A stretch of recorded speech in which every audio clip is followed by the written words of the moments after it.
This is the impact of Carillion's failure. Tools brought back from a construction site. Each ladder here, each toolbox, a person who's not working anymore.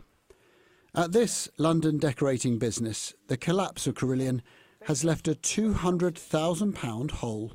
We've finished some wonderful buildings for them, as has lots of other suppliers and their managers.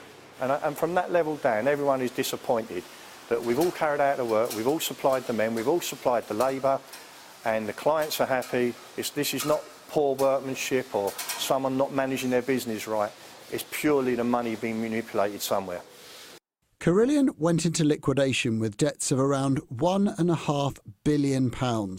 Today, the business secretary, Greg Clark, asked for an urgent inquiry into how the company had failed with such speed. Afternoon, sir. Carillion was a product of outsourcing. What had once been a construction giant, reborn as a company that didn't own its own cranes or tools or paint. Instead, it would bid for a contract and then pay other people to do the work. And that was fine when the going was good, but then when profit margins started to tighten, Carillion headed towards the cliffs. It became a sort of Ponzi scheme, with lots of money going in that end to oil the machine, but next to no profit coming out. Plenty of money went on big salaries.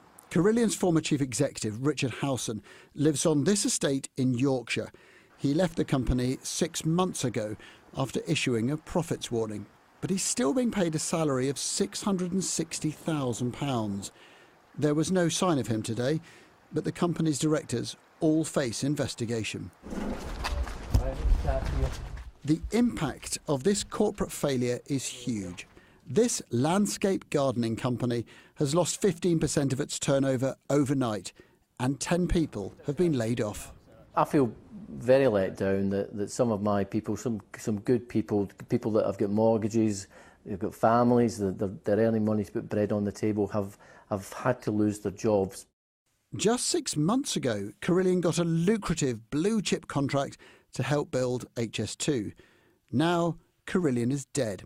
But is this collapse a one-off? Many of the issues that Carillion have quite clearly suffered from are not exclusive to them. They are generic. There were some specific issues around the status of their pension fund, but if you look at the fragility again of that model, which is reliant on cash flow rather than profit, that is a common model to many of their peer group. Here's the proof of failure, of jobs lost. There were warning signs about the health of Carillion, and they were ignored. The question is why? This is a corporate failure whose ripples are going to run far. Adam Parsons, Sky News.